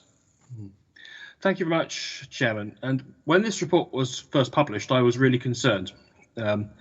I have occasionally, as you'll be aware, and I mean this in the nicest possible way, sometimes been a little bit critical of the County Council when it gets involved in very local activities. Hampshire is really a part of regional governance in my mind rather than local governance, because it's too big to be local government. But where it can work really well is at that regional stage, trying to unblock big issues and do big projects. And there are quite a lot of examples of that over many years, in fact over decades, where Hampshire has risen to the challenge, intervened and got results. And so when I read this paper, I was very, very concerned that we were running away from that challenge. We are at our best when we do the big strategic things, when we stand up for our communities, not when we run away from issues and things that are just too difficult for us. There's not much point to having a big, bold, brash organisation like the County Council if it really can't do those things. Now, this is a classic example of how infrastructure planning in this country just does not work and hasn't worked for many decades, with one agency after another saying it's just too difficult. And the risk is that it's the local community that ends up paying the price. In this case, either through increased traffic congestion or through the borough council involved having to go away and redo major plans that have been in the pipeline for more than a decade. So I was quite pleased to see, in fact I was relieved to see, Peter Greenwood's letter, the Chief Executive of Fareham Borough Council, to John Coughlin, and then the revised recommendations that are in front of Cabinet today. So, Chairman, I would very much hope that the County Council, the Cabinet, would agree the revised recommendations, not the recommendations that were circulated with the paper, because we really must find a way of unblocking these issues and deliver on infrastructure planning for our county. Otherwise, there's little point us taking on the role of being a major roads authority. These things really do matter. So it really is important that we rise to this challenge. Just occasionally, as an organisation, Hampshire can be just a bit too risk averse in standing up for its communities. This is an example where actually being prepared to consider, not necessarily do it at this stage, but just consider taking a degree of risk for the benefit of not just the people of Fareham, but the people of Hampshire is worth taking. So I would urge Cabinet to accept the revised recommendations and ask our staff team to continue detailed discussions with the Borough Council in Fareham and with the Highways Agency, and anyone else that's involved, really, to make this thing happen, because Junction 10 needs improvement to get Wellbourne away. Thank you, Chairman. Thank you, Councillor House. I think there's a degree of agreement between us on this one. I think I would simply say that I can remember many years ago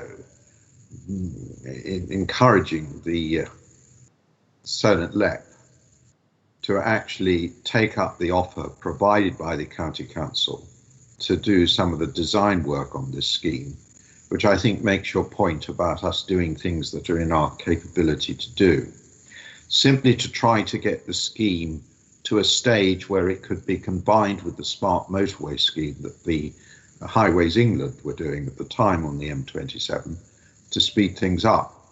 That didn't happen largely because, dare I say it, Highways England weren't hugely enthusiastic about that. But I think that does demonstrate that we're up for things that we think we can do, provided that there are the appropriate safeguards that you and everybody else on the council would expect us to take before we take on big jobs and then need to discover later that they are amounting to a huge number of liabilities, which would be totally wrong for us to actually impose upon our council taxpayers. So I think there is a degree of agreement about this particular scheme that we want it to go ahead, but it's a really complicated scheme and we've got to actually find ways forward if we're to do it at all that mitigates any risk or eliminates any risk to us because of its size. But I think I'll start by asking John Coughlin, the Chief Executive, to comment on the present position. And thank you for that, Chairman. Thank you very much indeed, Chairman. I'm going to say a few words about the revised recommendations. I'm not going to stray into the technical content of the report, but just to ensure that Cabinet are clear about where we think we currently stand and the reason for the revised recommendations. And I, as a mere officer, would agree with a number of the points just exchanged, other than to say one of the things I personally love about Hampshire County Council is that it's so very, very good at doing very, very local work as well as being an excellent strategic authority. Forgive me for making that point, Leader. I just want to explain the revised documents which you have had before you, which were sent after the first report, the first version of the report with the first version of the recommendations was distributed. And those documents are threefold. They include the letter from Peter Grimwood, the Chief Executive of Fareham Borough Council, setting out some points which we were aware of, but setting out them succinctly and helpfully. They also include a letter we received from the Secretary of State on Friday of last week, again encouraging the County Council to look carefully at the position of concerns that we'd outlined in the first paper and the first set of recommendations. And therefore, what had largely been developed before the Secretary of State letter, the revised recommendations, which are with you as an addendum to Agenda Item 13 in your MOD.gov papers. Now, what I would want to say to members is that we have been working gainfully as a local authority, as the County Council, with Fareham Borough Council, with the developer, with Homes England and with Highways England to do just as has been discussed, to try to do all we can reasonably and legitimately to help this scheme move forward. And the County Council remains of that position. The reason that we wanted to make sure that we'd circulated these letters with this further set of recommendations was both to offer very explicit reassurance to our correspondence in those terms, but also to make sure on behalf of the County Council that any decision making that goes forward is publicly informed by the dialogue that's going on at the moment. We want to continue to do all that we possibly can, and we've tried to reframe the recommendations accordingly. But I'm bound to say, before asking Stuart Jarvis to take over the presentation, that the letters don't mitigate the risk.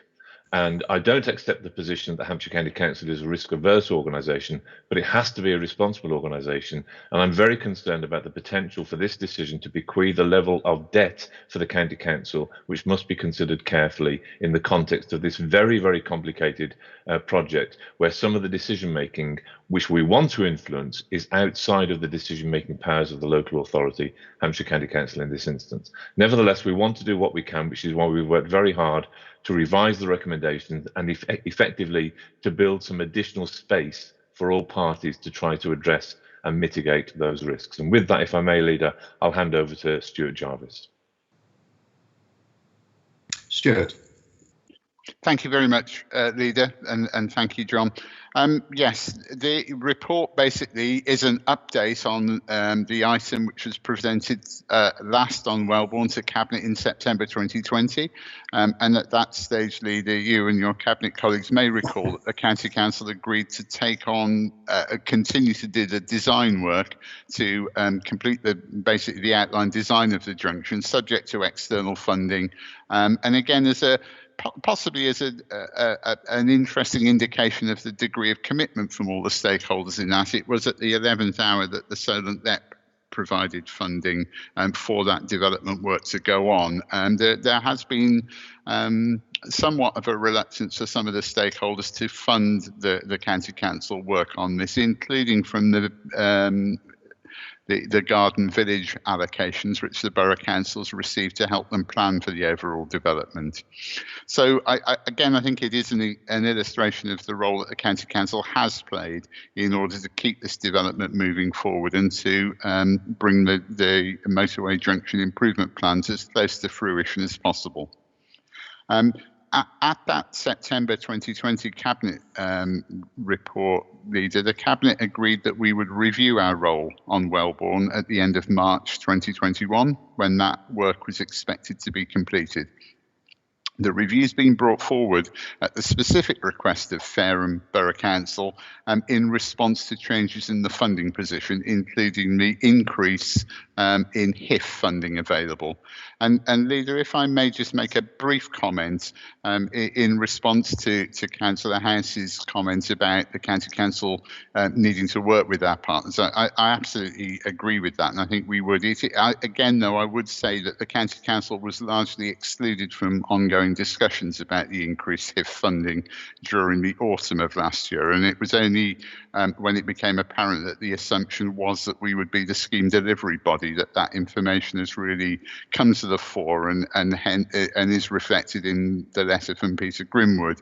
The County Council has latterly had some very positive discussions with both Homes England and Fareham Borough Council, and indeed has had some discussion with the developers, but that's only happened recently, and that's in part why the amended recommendation is recognising that there may be possibilities of further discussion to try to overcome some of the difficulties that the current position places us in, the way the grant terms and so on are presented. There has been a significant change in the funding position. The Cabinet will be aware that the LEP funding was withdrawn from the Wellbourne project in the autumn of last year, and that was a move that the LEP were obliged to take to ensure that that funding remained available for spending in Hampshire rather than being returned to the Treasury. And interestingly, in the context of the discussion that Cabinet will be having on this item, that funding was lost to the Wellbourne scheme largely because of inflexibility on the part of government about the terms of the grant funding being made available, and there is a certain sense of deja vu about the HIF funding and the terms by which that is currently suggested to be made available. The County Council has consistently suggested that more developer funding should be put into the Wellbourne Junction, and I'm pleased to say that the Borough Council has considered and resolved to approve a revised planning application which basically doubles the level of developer funding that would go into the motorway junction, from being capped at 20 million to moving up to 40 million pounds, which I think is a much more realistic presentation of the fact that the motorway junction is only required to service the developments. It's consistently been the view of Highways England that the scheme is not needed for the motorway, it's only needed to provide mitigation for the additional traffic arising from the Wellbourne development. But the rationale for public funding going into it, as well as developer funding, is to bring forward the implementation of the motorway junction so that it actually is available more quickly than if it waited until you reach the critical thresholds on the development. And the County Council is asked to take on the role of delivery body, and crucially important in the Fareham letter is also asked to consider becoming the signatory on the HIF agreement. I think you've very consistently articulated the County Council's consistent policy of a red line about financial impact on the County Council arising from Wellbourne, and the revised recommendations reflect that consideration. I think there have been some very positive discussions in the last week, and I was speaking with a senior official in Highways England yesterday about this, and I think there is a genuine desire to try to find a way in which the junction scheme can go ahead and the County Council can play a full part in that, but with a complete recognition of the fact that we cannot provide an unlimited financial underwrite to a piece of work to be carried out on a road that we don't have control of, with funding that wouldn't be coming directly to us. And I think at the end of the day, this is a government road and the funding is coming in the form of a government grant. And there is a government body, Highways England, which is set up to manage the motorway network.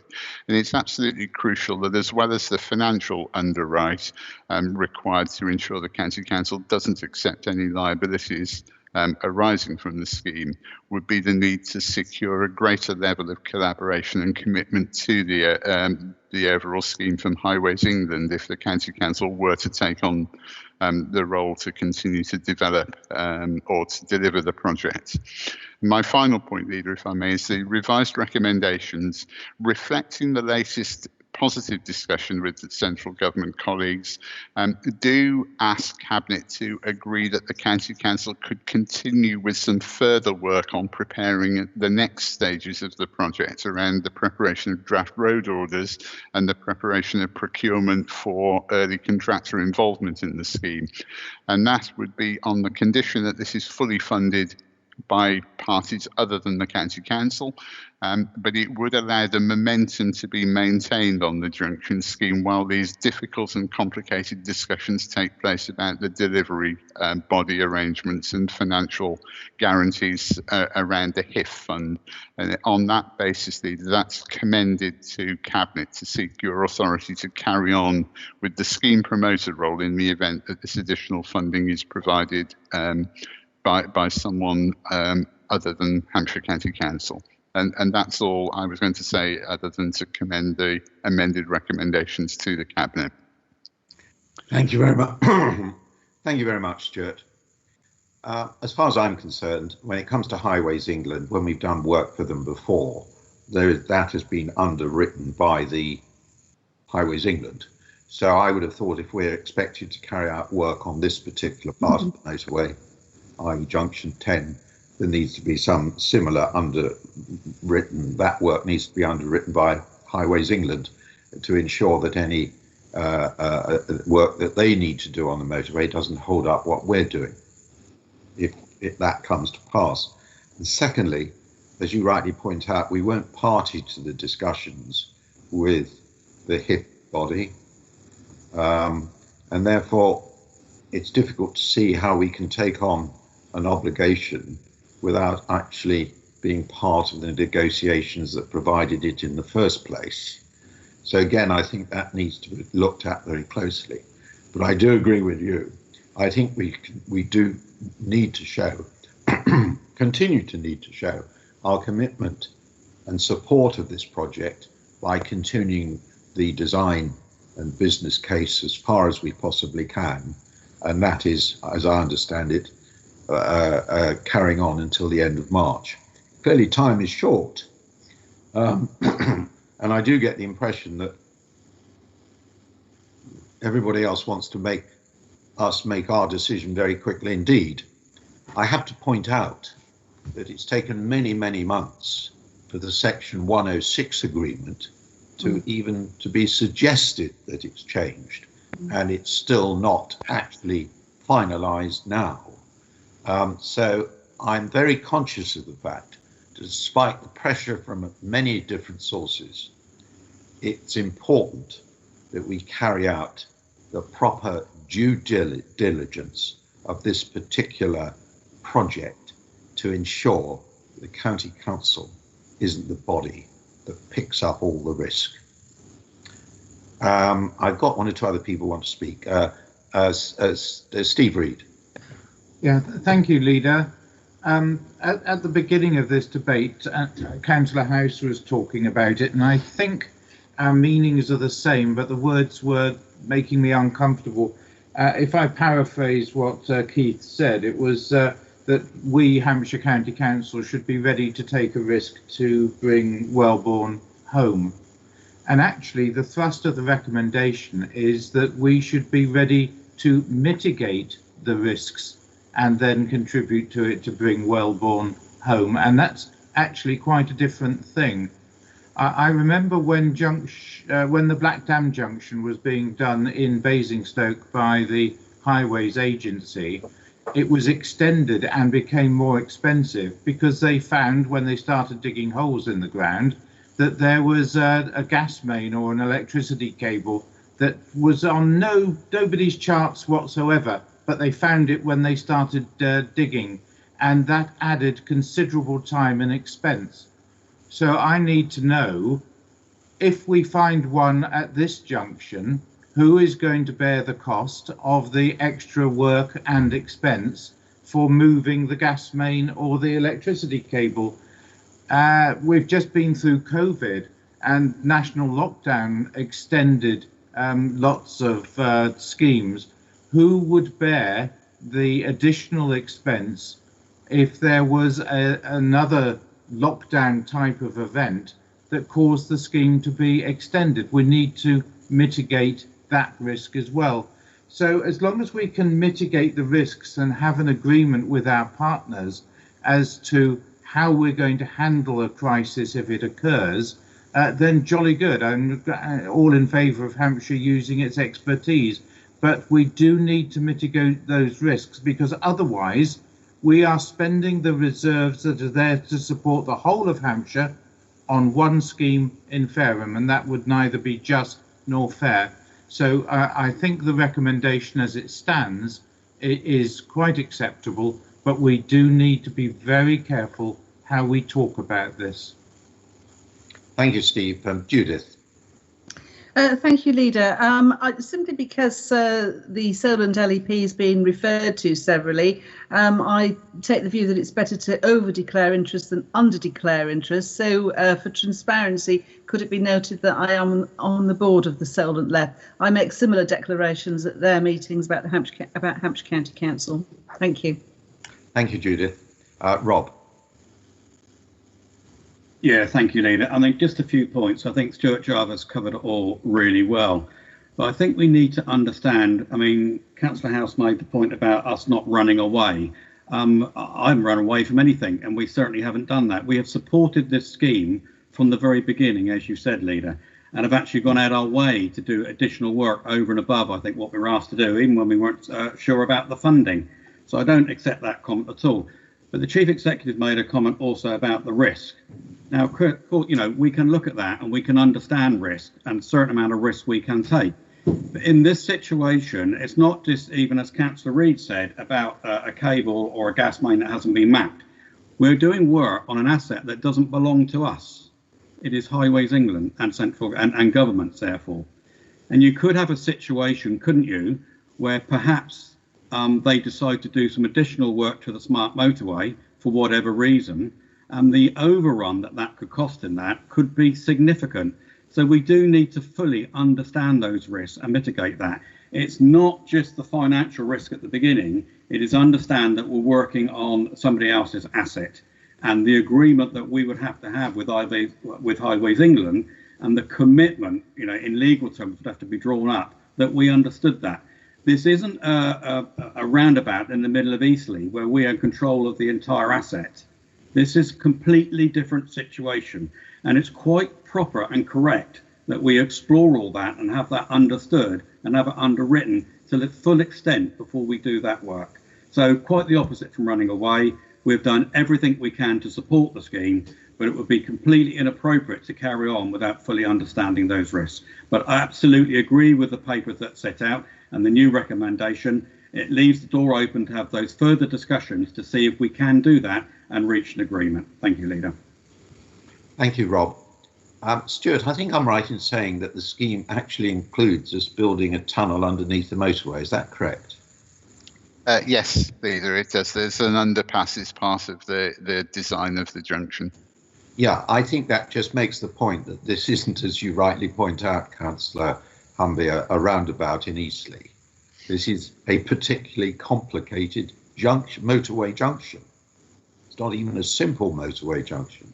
And therefore, I think it's absolutely right that we ensure that we understand fully the consequences of us taking this particular matter on, because that's why we're in a position to do so, because we have the expertise to do it.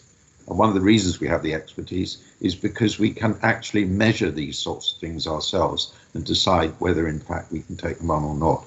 So I obviously agree totally with your comments, Stuart, and those that are made by Councillor Humby as well. Edward.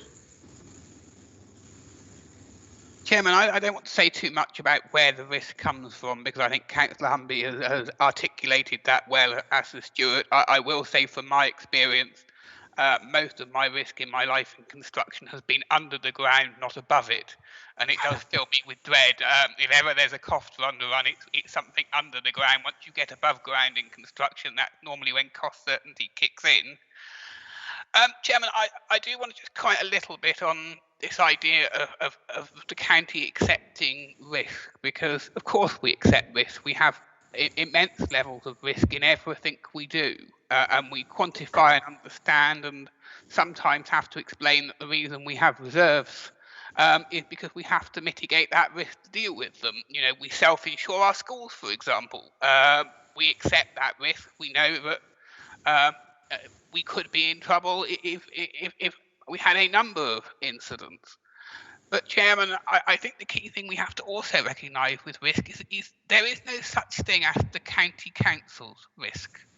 There is only Hampshire County residents' risk.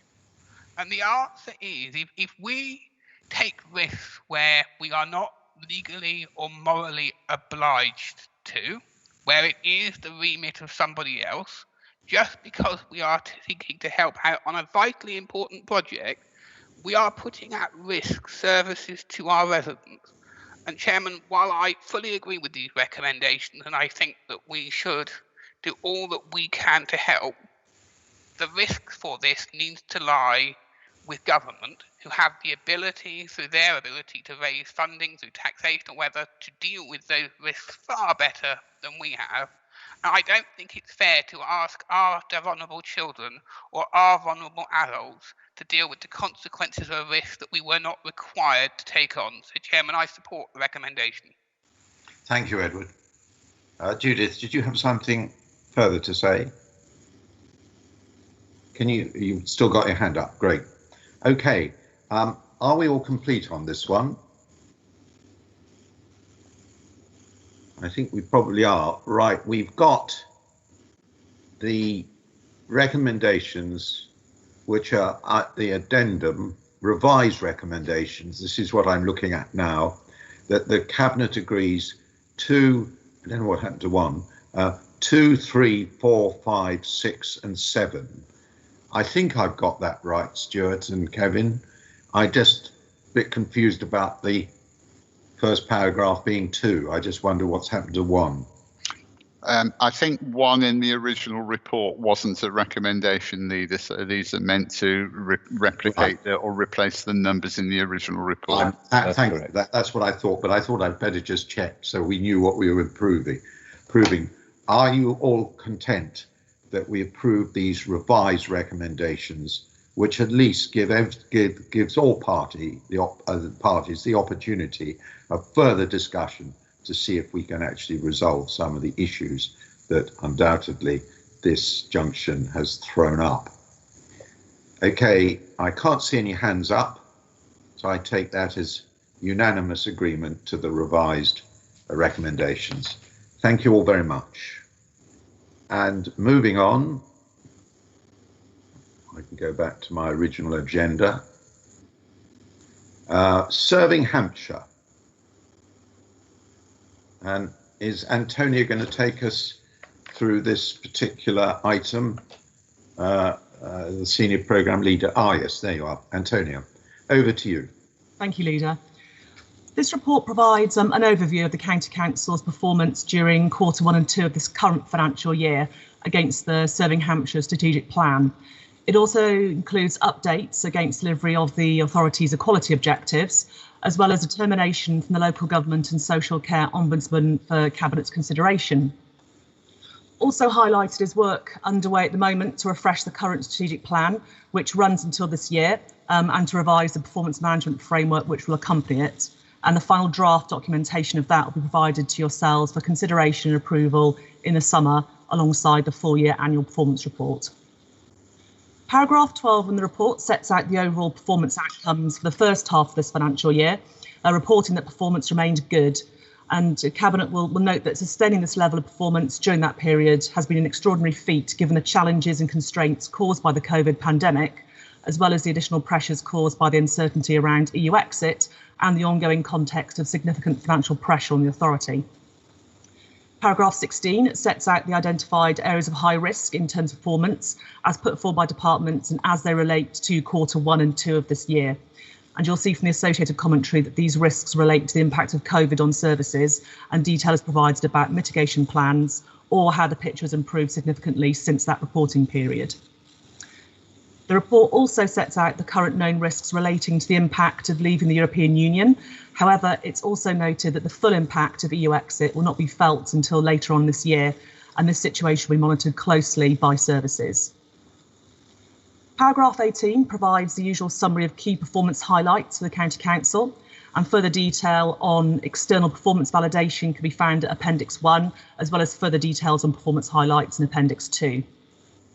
And as usual, the report also provides an update on progress against the County Council's equality objectives, and in particular work undertaken to advance the organisation's position as an inclusive employer, and this is set out in paragraph 20.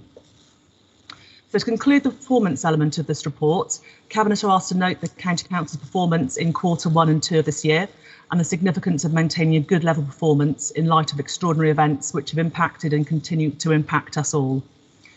The final section of the report sets out a determination by the Local Government and Social Care Ombudsman for your consideration. I would like to hand over to Barbara Beardwell at this point to talk to that section. Thank you, Antonia. I should have asked Deborah whether she had anything to add to this part of the report before I pass on to Barbara. Thank you, Chairman. Nothing else to comment on. Thank you. My apologies for not asking first. Not at all. Fine. Barbara. Thank you, Leader. The section on the Ombudsman, it relates to a report issued under particular provisions in the 1974 Local Government Act, often referred to as a public interest report, and will be issued when the Ombudsman's have reviewed that it's in the public interest to highlight particular issues or problems in respect of one of its determinations. The report itself is contained at Appendix 3 to the performance report. A public interest report is a little different from other reports the Ombudsman issues in that it's a public report.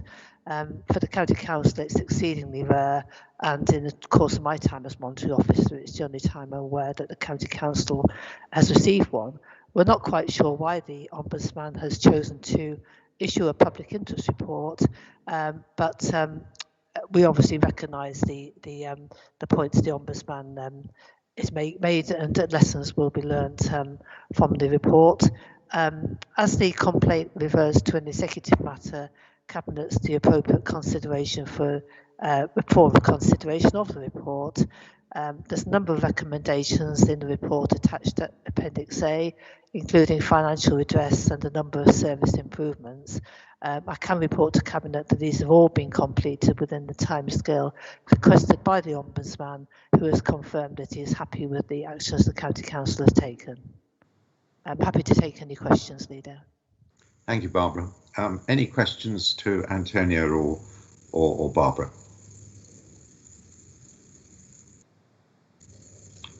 Rob. Yeah, thank you, Keith. It's just to point out when we look at a report like this, it's easy just sort of to quickly look over it and think. But when you think about what that report says and what everybody has been going through over this recent period, it's an excellent report. So, and it just sort of highlights the point that you made at the very beginning about thanking the staff. They've all performed, amazingly through this period, and to achieve and read a report like that, it is a credit to all the staff, and I know all my Cabinet colleagues would agree with that, and the way that they have worked and the difficulties that we've had as well. So it's just to congratulate, all the team on that and all officers right across the department. Thank you, Keith.